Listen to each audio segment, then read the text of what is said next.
Markas Besar Aliansi Penyegel Iblis. Zuo Tianzeng benar-benar tercengang saat melihat pemandangan di depannya, dengan ekspresi tidak percaya di wajahnya. Ini, bagaimana ini bisa terjadi? Zuo Tianzeng tidak pernah menyangka bahwa Penatua Chu, yang selama ini dikenal sebagai ahli licik Zuge, akan dikomplotkan oleh pangeran kedua dinasti Xiao. Tampaknya pangeran kedua sama sekali tidak berniat mengkhianati ayahnya. Dia hanya menipu aliansi penyegel iblis sejak awal.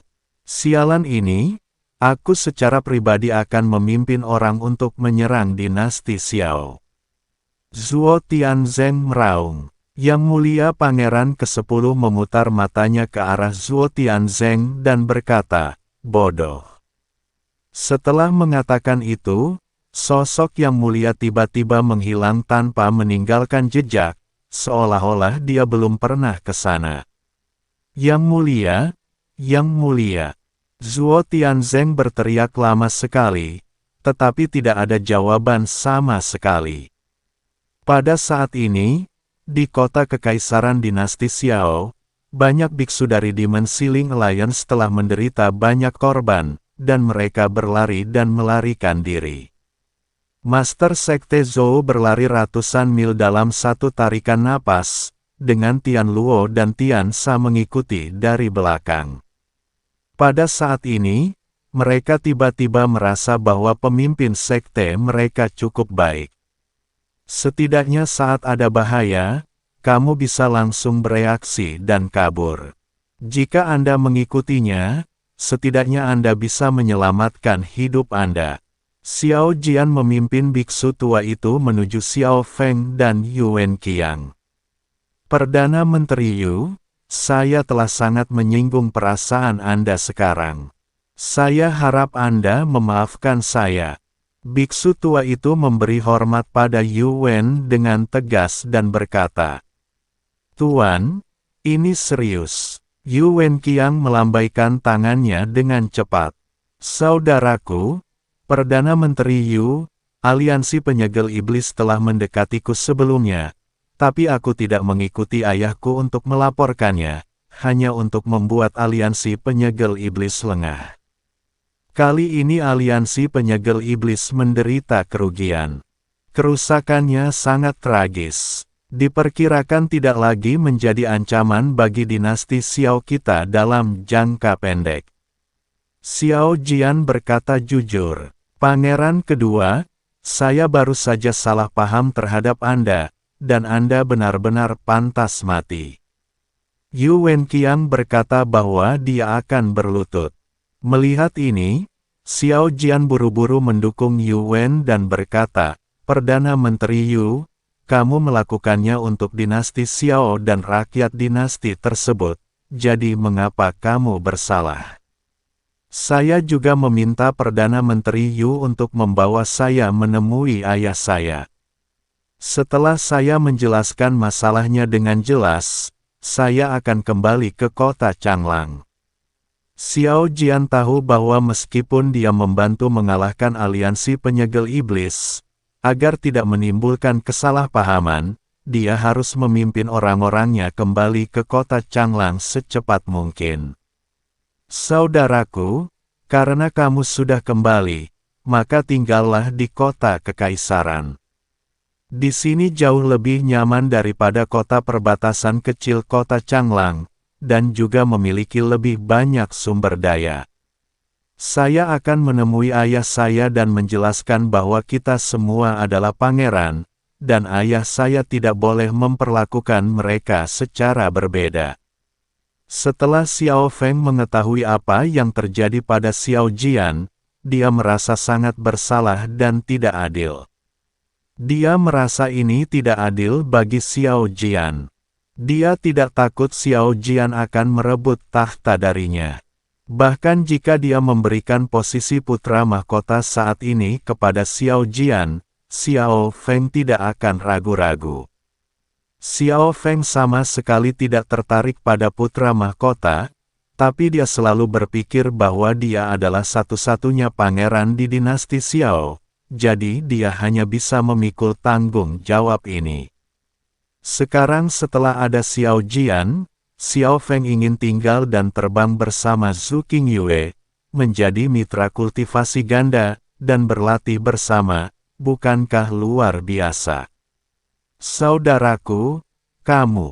Sebelum Xiao Jian selesai berbicara, tiba-tiba terdengar suara keras. Gemuruh.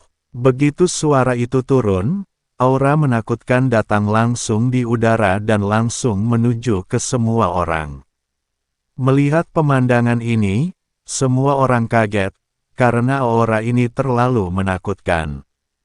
Mungkinkah ada master dari aliansi penyegel iblis? Yu Wenqiang mengerutkan kening dan berkata, Tuan Wuliang, terserah Anda. Xiao Jian merasakan aura menakutkan itu, jadi dia berkata kepada biksu tua di sebelahnya. Amitabha, biksu malang ini telah menunjukkan keburukannya. Tuan Wuliang mengangguk. Saya melihatnya mengatupkan kedua tangannya, menghalanginya di depan semua orang, dan kemudian menggumamkan sesuatu.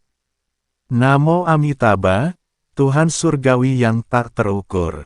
Setelah mengatakan itu, saya melihat cahaya keemasan memancar dari Tuan yang tak terbatas, langsung berubah menjadi penghalang emas, menutupi semua orang.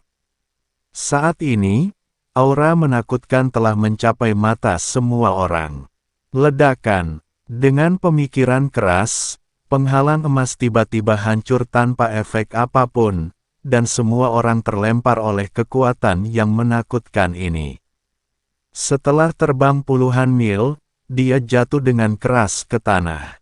Dan bangunan sejauh puluhan mil berubah menjadi abu dalam sekejap, dan beberapa orang di kota kekaisaran yang bersembunyi juga berubah menjadi debu di bawah aura menakutkan ini. Semua orang sangat terkejut dan wajah mereka penuh rasa tidak percaya. Pada saat ini, bahkan ruangan tempat Ji Yun melindungi Chen Ping menjadi abu, dan tubuh mereka dibuang jauh-jauh. Chen Ping juga terbangun dari komanya, tetapi rasa lelahnya masih ada. Tuan Chen, ketika Xiao Feng melihat ini, dia segera melangkah maju untuk melindungi Chen Ping. Yu Wenqiang juga mengerutkan kening dan berdiri di depan Xiao Feng dan Chen Ping. Saat kehampaan bergetar, semua orang menyadari bahwa sesosok tubuh tiba-tiba muncul dari kehampaan, dan sosok itu perlahan menjadi jelas. Saya melihat seorang anak remaja, dengan wajah kekanak-kanakan dan permen lollipop di mulutnya, berdiri di depan semua orang. Orang ini adalah Yang Mulia Pangeran ke-10 yang tiba-tiba menghilang dari aliansi penyegel iblis. Mungkinkah aura menakutkan tadi terpancar dari anak ini? Setiap orang penuh keraguan, dan saat anak itu perlahan berjalan menuju semua orang, ada rasa penindasan yang luar biasa yang membuat semua orang mulai tercekik. Pada saat ini, mereka akhirnya mengerti bahwa aura menakutkan tadi disebabkan oleh anak di depan mereka. Siapa orang ini? Dia bisa mengobrak-abrik kehampaan dan muncul secara tiba-tiba. Bukankah aliansi penyegel iblis punya ahli di alam abadi? Yu Wenqiang berkata ketika dia melihat kemunculan tiba-tiba Yang Mulia 10. Chen Ping memandang anak di depannya, dan cahaya merah terpancar dari alisnya. Orang ini bukanlah tubuh aslinya, dia hanyalah jiwa yang kental. Chen Ping melihat pihak lain dengan mata Tianmingnya. Jika itu bukan tubuh asli, yang tiba-tiba muncul dari kehampaan, itu bisa dijelaskan. Namun ada hal lain, yaitu jiwa dewa meledak dengan aura yang begitu kuat sehingga mereka semua tidak bisa menahannya. Bukankah kekuatan lawan yang sebenarnya akan lebih menakutkan? Mata Tianming, seorang kultivator kecil di alam kesengsaraan sebenarnya memiliki kekuatan magis semacam ini. Yang Mulia mengarahkan perhatiannya pada Chen Ping. Chen Ping mengamatinya dengan mata Tianming, dan Yang Mulia segera menyadarinya. Dan dia juga menyadari bahwa itu adalah Tianming Ai. Siapa kamu? Apakah kamu dari Demon Ceiling Alliance? Tuan Wuliang bertanya pada Yang Mulia Pangeran ke-10. Yang Mulia ke-10 mengambil permen lollipop dan menjilatnya, lalu menggelengkan kepalanya dan berkata, "Saya bukan dari Demon Ceiling Alliance." Ketika mereka mendengar bahwa mereka bukan dari Demon Ceiling Alliance, semua orang diam-diam menghela nafas lega. Selama pihak lain bukan dari Demon Ceiling Alliance, itu akan mudah ditangani. Tapi kemudian, Yang Mulia Pangeran ke-10 melanjutkan, "Meskipun saya bukan anggota aliansi penyegel setan, aliansi penyegel setan adalah milik saya." Kalimat ini langsung membuat semua orang menghela nafas lega dan mengangkat hati mereka kembali. Mereka hanya tahu bahwa pemimpin aliansi penyegel iblis adalah Zhuo Tianzeng. Anak yang tiba-tiba muncul ini bukanlah Zhuo Tianzeng, bukan. Saat Yang Mulia selesai berbicara, dia melambaikan tangannya dan melepaskan aura yang menakutkan. Nafas ini seperti kilat, melintas dan langsung menuju Chen Ping. Tujuannya sangat jelas. Melihat pemandangan ini, Xiao Feng tampak ngeri dan buru-buru berteriak, "Perdana Menteri Yu, lindungi Tuan Chen." Xiao Feng tahu bahwa dengan kekuatannya sendiri, mustahil untuk menolak aura ini. Dan Xiao Jian berkata, "Tuan Wuliang, terserah padamu." Tuan Wuliang tidak bisa berkata-kata. Dia baru saja memblokirnya, tetapi benda itu segera hancur dan terlempar. Apakah Anda hanya buta dan tidak dapat melihatnya? Apalagi yang kamu ingin aku lakukan? Namun setelah mengatakan itu, Tuan Wuliang tetap mengambil tindakan. Dia mengeluarkan seekor ikan kayu dari tangannya dan mulai memukulnya dengan cepat. Suara ikan kayu itu membentuk gelombang suara di sekelilingnya, dan kemudian membungkus semua orang dalam gelombang suara ini. Ledakan. Kemudian, saat aura mengerikan itu melanda, gelombang suara di sekitarnya langsung runtuh, dan bahkan ikan kayu di tangan Master Wuliang pun meledak. Darah Tuan Wuliang terus muncrat, seperti air mancur. Berlari. Ketika Xiao Feng melihat ini, dia meraih Chen Ping dan melarikan diri. Yang lain juga melarikan diri satu demi satu. Bahkan Tuan yang tak terbatas menyeret tubuhnya yang terluka dan tidak berani berhenti sama sekali.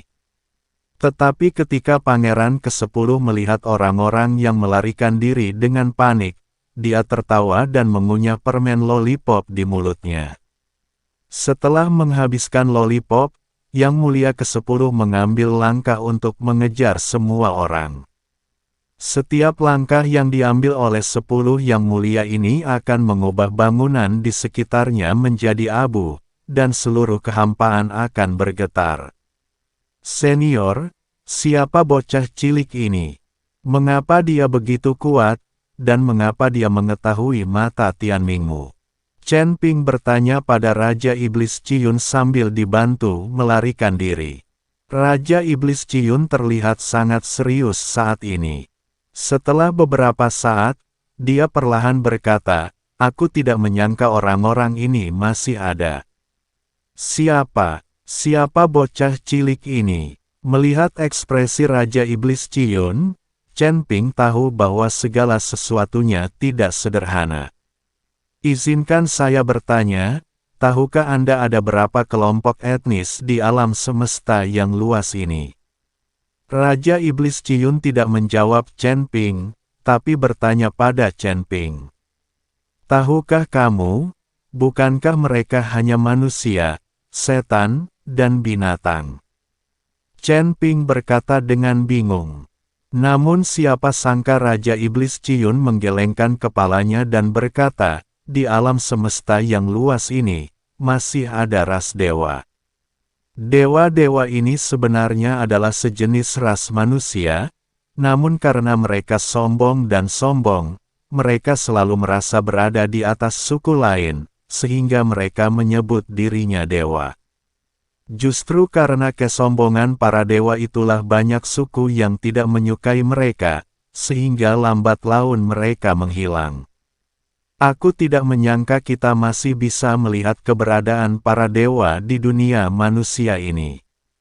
Para dewa, Chen Ping langsung bingung dan bertanya dengan tidak percaya, "Senior, apakah para dewa inilah yang memulai perang antara para dewa dan iblis?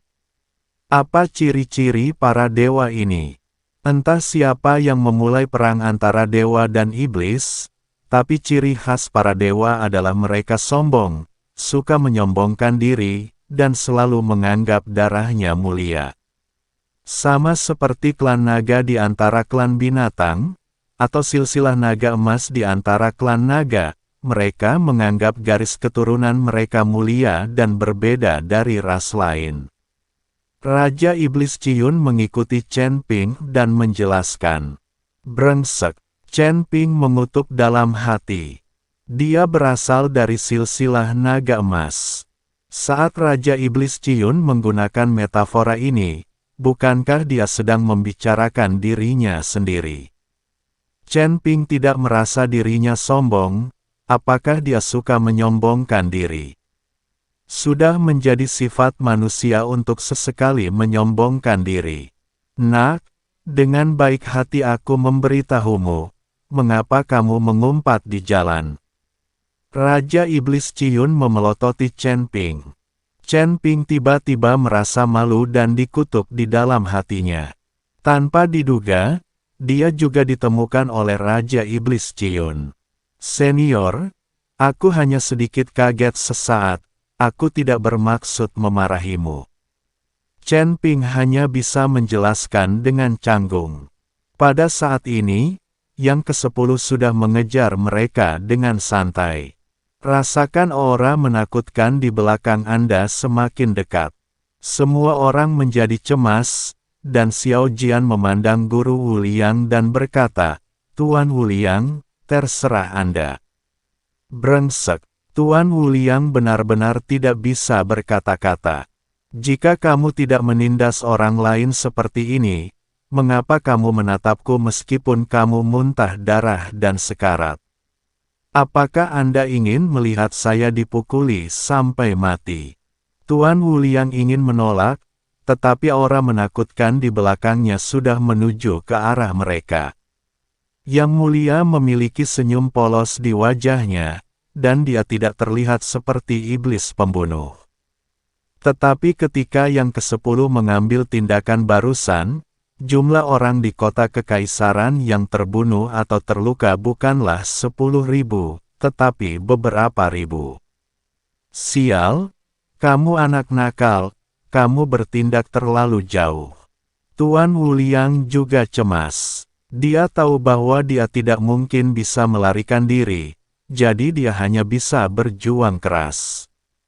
Saya melihat Guru Wuliang mengatupkan kedua tangannya, dan bekas luka 6 titik di kepalanya tiba-tiba bersinar terang, dan dari lengan Guru Wuliang, jubah dengan cahaya keemasan yang bersinar juga terbang keluar. Jubah itu melayang di udara, perlahan menutupi kehampaan. Dalam sekejap, patung Buddha emas setinggi 100 kaki muncul di bawah jubah itu. Buddha emas memegang tongkat Zen dan memancarkan ribuan cahaya keemasan. Ledakan. Dengan lambaian tongkat Zen di tangan Buddha emas, ribuan lampu Buddha bersinar, langsung menghalangi aura menakutkan. Melihat Master Wuliang begitu hebat dan memblokir serangan lawan, semua orang tidak bisa menahan nafas lega. "Tuan Wuliang sungguh kuat," Yu Wenqiang memuji. Guru Wuliang layak menjadi biksu terkemuka, dan dia benar-benar dapat memancarkan cahaya Buddha. Sungguh menakjubkan. Xiao Jian juga memuji Guru Wuliang. Ia mampu memiliki kekuatan yang ia miliki sekarang di kota Changlang berkat Tuan tak terbatas di sampingnya. Ketika Guru Wuliang dipuji oleh orang lain, dia merasa bahagia di dalam hatinya. Saya sudah lama lupa bagaimana rasanya ketika saya terluka dan muntah darah.